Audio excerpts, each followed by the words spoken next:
video, we're going to unravel 5 of the most common herbal myths, and more importantly, I'll show you what to do instead so you can finally experience herbs the way they're meant to work: wisely, effectively, deeply restorative. By the end of this video, you'll understand why your herbs might not be working and how to start practicing and thinking like an herbalist. So stay with me, because by the end, you'll see herbalism in a whole new way. Here's myth number 1. Herbs work like pills. Most of us were raised in a pharmaceutical culture. We're used to thinking 1 pill equals 1 result. You've got a headache, pop an Excedrin. You've got cramps, swallow an ibuprofen. Relief, at least for a while. So when people come to herbs, they bring that same mindset. 2 Advil equals 1 cup of tea. And when the tea doesn't hit as quickly or strongly, they feel like the herbs don't work. But the truth is, herbs don't work like pills. Drugs tend to force the body into a single reaction. Plants, on the other hand, they help restore, repair, help prevent, maintain our balance and homeostasis. Now, don't get me wrong, there are plants that can act strongly to ease pain quickly, but those aren't usually ones appropriate for beginner herbalists. Overall, expecting Motrin and red raspberry leaf to work the same on your menstrual cramps is an unrealistic expectation that's not based on how plants work in the body. Let me give you another example. Think about aspirin. It's powerful because one of its active ingredients is acetylsalicylic acid. Say that 3 times. Acetylsalicylic acid, acetylsalicylic acid, acetylsalicylic acid. Anyway, it acts quickly by forcing the body to block pain and inflammation pathways, but it also comes with risks: stomach irritation, ulcers, bleeding, especially with long-term use. Now compare that to white willow bark, the plant aspirin was modeled after. Willow bark contains salicin, yes, but it also comes packaged with flavonoids, polyphenols, other compounds. Those work together in synergy to reduce inflammation in a gentler, more balanced way. Clinical trials show willow bark extracts help with back pain, joint pain, even cramps, but without the same harshness on the stomach. So here's the difference. Aspirin is like yelling at the body, stop the pain now. Sometimes we need that, but white willow bark is like coaching the body. Let's rebalance, let's repair. One is a command, the other is a conversation. Both aspirin and white willow bark can relieve pain and reduce inflammation, but the way they do it and their long-term impact on the body are very different. Aspirin is a single, isolated compound, acetylsalicylic acid. At pain-relieving doses, it has well-documented risks: stomach irritation, ulcers, bleeding, even kidney and liver effects over time. That's because it shuts down pathways in the body abruptly, without the checks and balances that come with whole plants. White willow bark, on the other hand, carries salicin along with at least a dozen related salicylates plus flavonoids and polyphenols. Together, these compounds act in synergy, not just reducing pain, but also calming inflammation and offering antioxidant support. Clinical trials show willow bark extracts help with low back pain, osteoarthritis, joint pain, with fewer serious side effects than aspirin. So here's the key: aspirin's like a hammer. It hits one target fast and hard, but with collateral damage. Willow bark is like an orchestra, multiple instruments playing together, slower but steadier, far more sustainable for long-term balance. That's the difference between a drug that forces the body and a plant that helps to restore it. Here are 3 points I want you to remember with herbalism. Number 1, drugs force. Herbs restore. Drugs override your body's natural healing processes. They push your physiology into a certain direction. Now, don't get me wrong, sometimes we really do need this. After an injury, or if you're in debilitating pain, yes, you want and need near immediate relief. Ain't nobody, myself included, trying to drink tea when you're literally doubled over in pain from an injury. Many herbs, though, especially the ones that are appropriate for beginners, they work to gently guide the body into a more restored state over time, not immediately. They support the body in doing what the body knows how to do so well, which is heal. Number 2, consistency is key with herbalism, as it is with most things. As an example, drinking daily infusions of red raspberry leaf to strengthen your uterus will do far more to support your uterine health over time than 1 cup at the onset of period discomfort. This is why I tell all of my students, They are taught how to develop an herbal practice. You need to think about what you need before you get sick, before you need it. You also need to understand your body and your body's cycles, functions, rhythms. So many people don't have success with herbalism, even when they actually have the right herbs in their pantry, because they don't understand their bodies. So they aren't in tune with how their bodies are responding to the herbs in subtle ways. And when you don't understand how your body works, you are in the perfect position to be manipulated and taken advantage of by all of the fad diets, detoxes, and trends. Number 3, protocols need to match your purpose.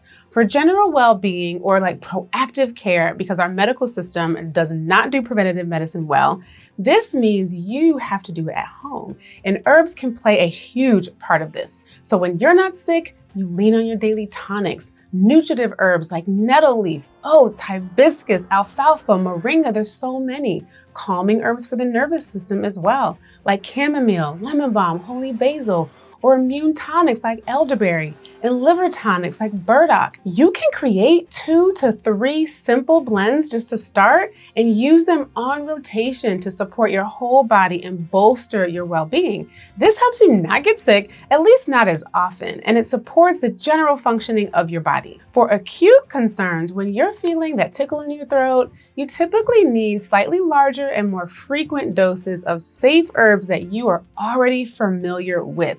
And this is why that general well-being practice I just mentioned is so important. If you don't have an herbal wellness practice in place, then you won't know which herbs you'll feel comfortable taking in larger and more frequent dosages. Think of elderberry syrup every 2 hours when you first feel a cold coming on versus maybe that 1 dose you may take as a general tonic when you're well. But it's super important. Like, listen to me good, put your listening ears on. A huge caveat here, because not all herbs can be taken in high or frequent doses. You have to do your research. If you don't know the herb, if you've never taken it before, if you don't already have an understanding of how you respond to this herb, and if you haven't done your research, and research means, yes, you've looked it up from reputable sources. I have a book recommendations playlist here. And research also means personal experience. You know how this herb feels inside of your body. If you haven't done those steps, then never, ever start with a higher dose than what's recommended. Now, for chronic, persistent issues and concerns, you need something different and more personally crafted based on where you are in your healing journey. Here's the thing, you need to remember with chronic issues that the longer you're in pain and it's not changing for the better, the more your body is moving toward a strained and more depleted state.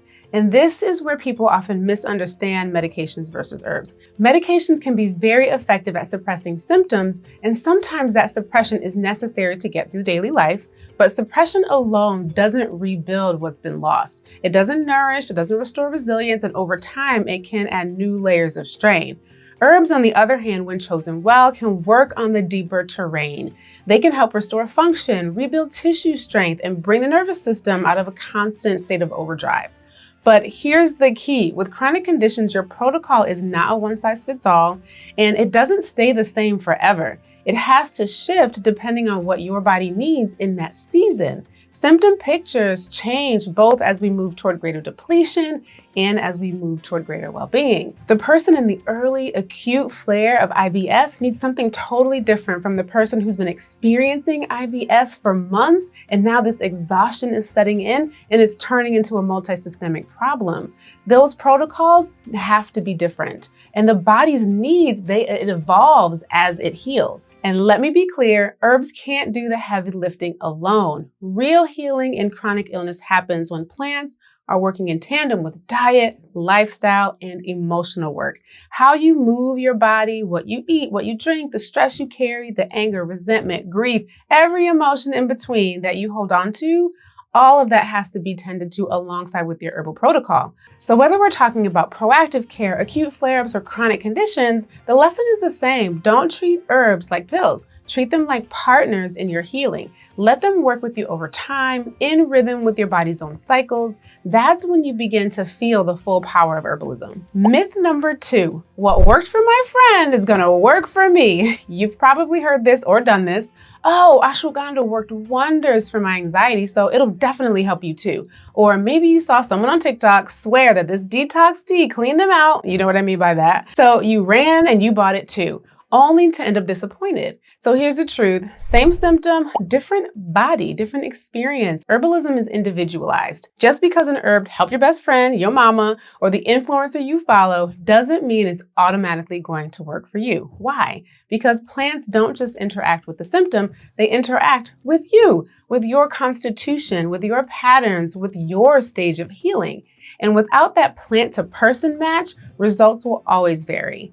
And you don't know where a person is in their health story. You don't know what someone's baseline of health is. You don't know their diet, their lifestyle, their demands that they have on their life. And most importantly, you don't know their inner dialogue. Even if it's your best friend, your partner with whom you talk everything through, you don't know what's going on inside of a person. And all of those factors of a person's life impact their health and their compatibility with an herb or their health protocol. So now inside of my signature program, Herbal Medicine for the Soul, I teach a whole framework, 6 pillars of plant-to-person matchmaking. But let me share a simple version of that with you here. The first thing to notice is your constitution. We use that word a lot in herbalism. Think about it like this. Do you tend to run hot or cold, damp or dry, tense or slack? This matters more than you think because firstly, it helps you become more in tune with your own body. And secondly, it helps you understand what types of herbs may be supportive for you versus aggravating to you. The second is your stage of healing. Are you in the middle of an acute flare-up, like sudden cramps or fresh cold?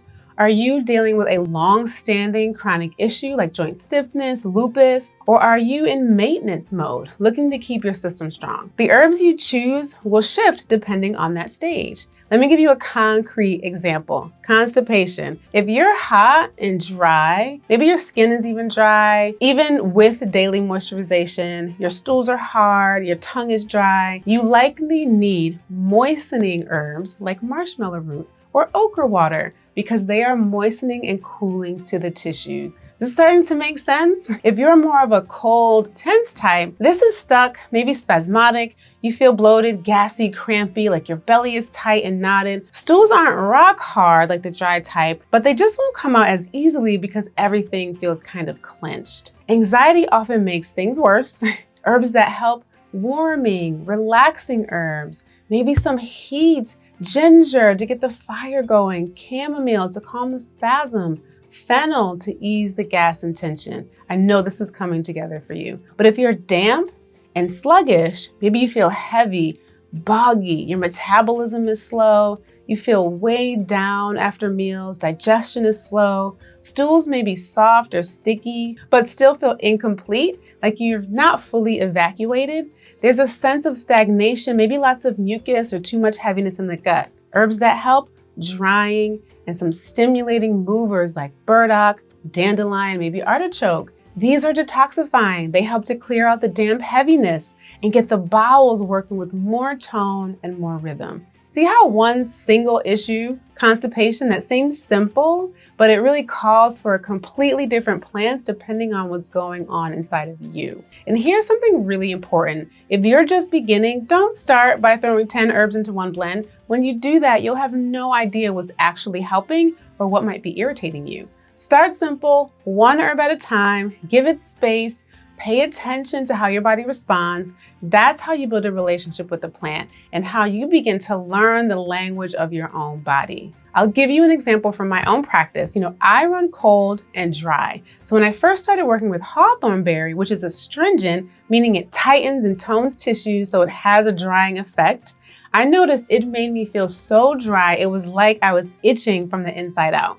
Not pleasant. But it wasn't that hawthorn is a bad herb. It just wasn't balancing for my constitution. So that doesn't mean I can never work with hawthorn. It means that if I do, I need to have balance in the formula with moistening herbs so my body doesn't get further pushed into dryness.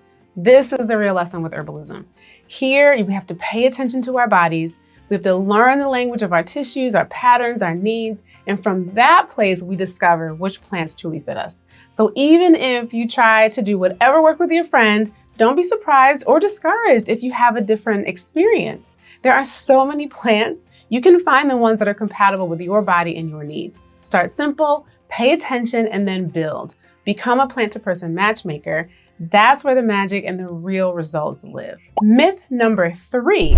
If I eat right and exercise, I'll be healthy. Here's a hard truth wrapped in some love. You can green smoothie yourself to the moon and still feel miserable in your body. You can meal prep, count macros, crush your steps, and somehow the bloating returns, the flares keep flaring, the sleep is shallow, and your mood is on a roller coaster that you didn't buy a ticket for. If that's you, hear me, it's not because you're lazy or you're undisciplined. It's because healing isn't outside in, it's inside out. The right foods, the herbs, the movement, all of these things are necessary. Keep them. But there's a deeper governor on your health that most folks never address. How you're responding or living your life through the lens of your unhealed stories. You can do all the right things, but if you don't address the hurts in your heart, the physical disharmonies, the pain will persist. Your nervous system will lean toward fight, flight, freeze more than it does rest, calm, and digest. And when the body is living in fight or flight, it will choose survival over repair every single time.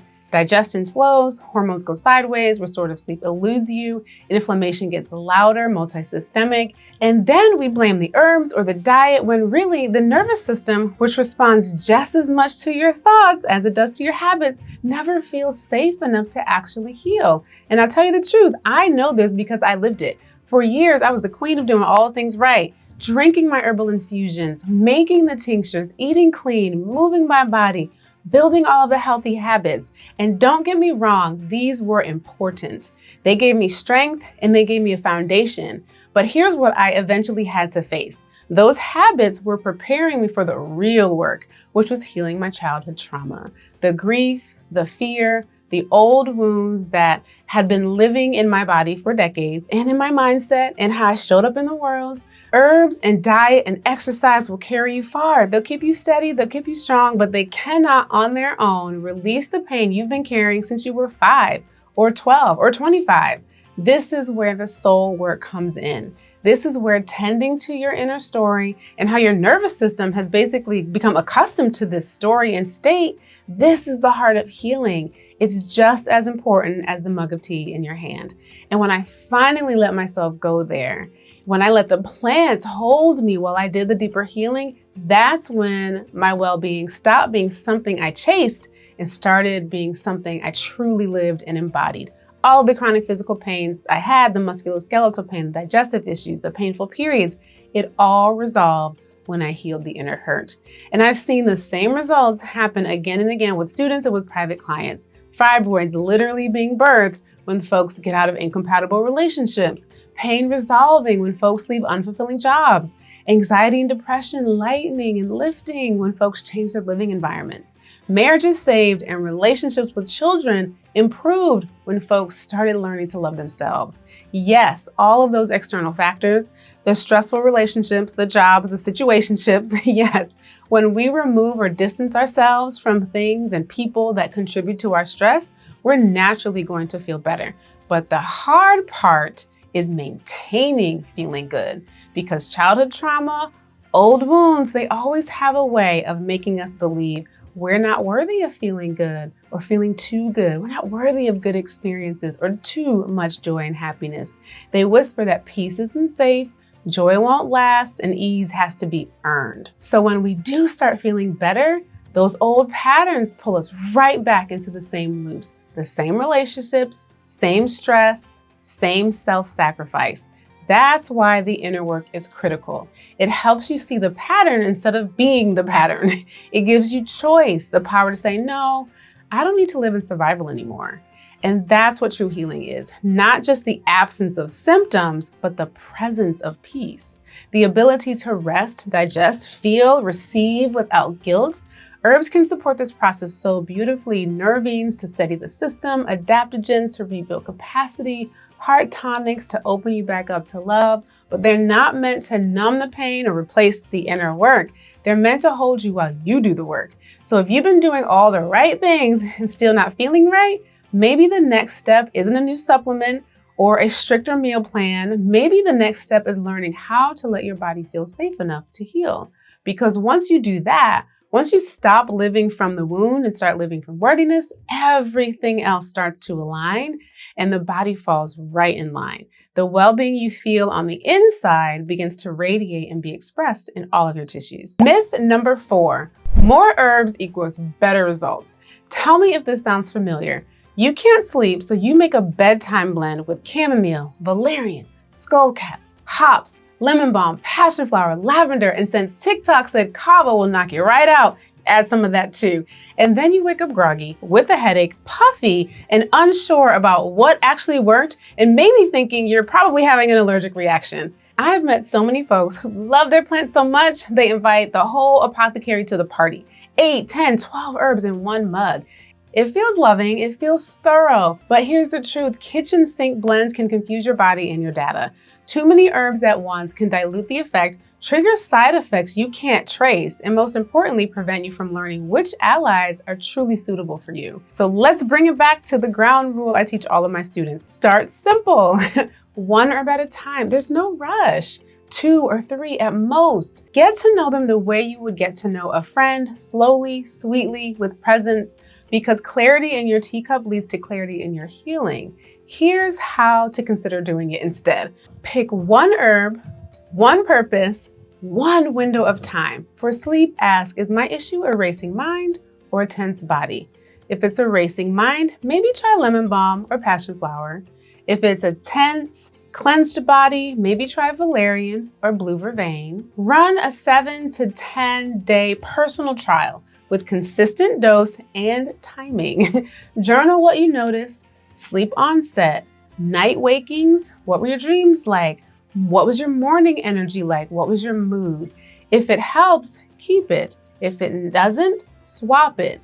Only then consider adding a second herb for synergy after you have some real results with 1. And remember, form and dose matter. A 1 to 2 drop or full tincture acts differently than a gentle tea. A strong overnight infusion acts differently than a quick 5-minute brew. Each preparation yields a different range of constituents, so you may have a different response to a different preparation of the same herb. And dose is super important. Too little, you barely notice. Too much, and you might overwhelm your body or trigger an undesirable effect. One of the first lessons inside of my programs is making and tasting different strengths of herbal infusions and noticing how you respond to them. I remember when a student reported back that when she drank the chamomile infusion, she was on the toilet for the rest of the day. And in asking her follow-up questions, I learned that she made her infusion with significantly more than the instructed amount because she thought, it's just chamomile, I can handle it. Well, she learned a very valuable lesson on chamomile's emetic and laxative effects that day and how those actions are dose dependent. So let the moral of that story be to start low, go slow, listen closely. Herbs are relational, not mechanical. You're learning your body's language and it takes time to attune. So when you find the right form, dose, and rhythm for you, the plant doesn't just work better, like it works deeper. Your takeaway? More isn't better. Better is better. Learn each herb deeply, then build with intelligence. A base herb that has like your main action, a supportive herb to guide the formula, and only if it makes sense, a catalyst herb to warm, move, and harmonize. This is how you get repeatable results. And myth number 5, herbs are always safe because they're natural. I love us, I love our plants, but we have to tell the truth. Natural doesn't automatically mean harmless. Plants are powerful. They're our first medicine. It's why they work. It's why they're still more widely used than pharmaceuticals globally. And anything powerful deserves to be used with understanding, respect, and context. Now, compared to pharmaceutical drugs, yes, herbs generally have a much broader and gentler, safer safety profile. They tend to work with the body, not force it, But safe has to be contextualized. See, I don't even love the word safe here. I really prefer to think about whether or not an herb is appropriate for a given person at a given time in a given form, because an herb that's deeply healing for one person may be aggravating or depleting for another. And toxicity, that word gets thrown around way too loosely. True toxicity isn't just, this made my stomach hurt. That's usually a mismatch between the plant and the person, or a dose or the form issue.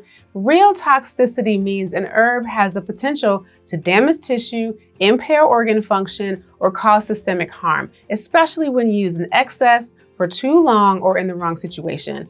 Most herbs used in Western herbalism are incredibly safe when used appropriately, but context matters, always. So let me give you some examples. Licorice root can soothe an inflamed gut and even support ulcer healing, but at high doses or with long-term use. The glycyrrhizin in licorice can raise blood pressure and lower potassium, particularly if you already have high blood pressure, heart or kidney issues, or if you're on meds like diuretics or cardiac drugs.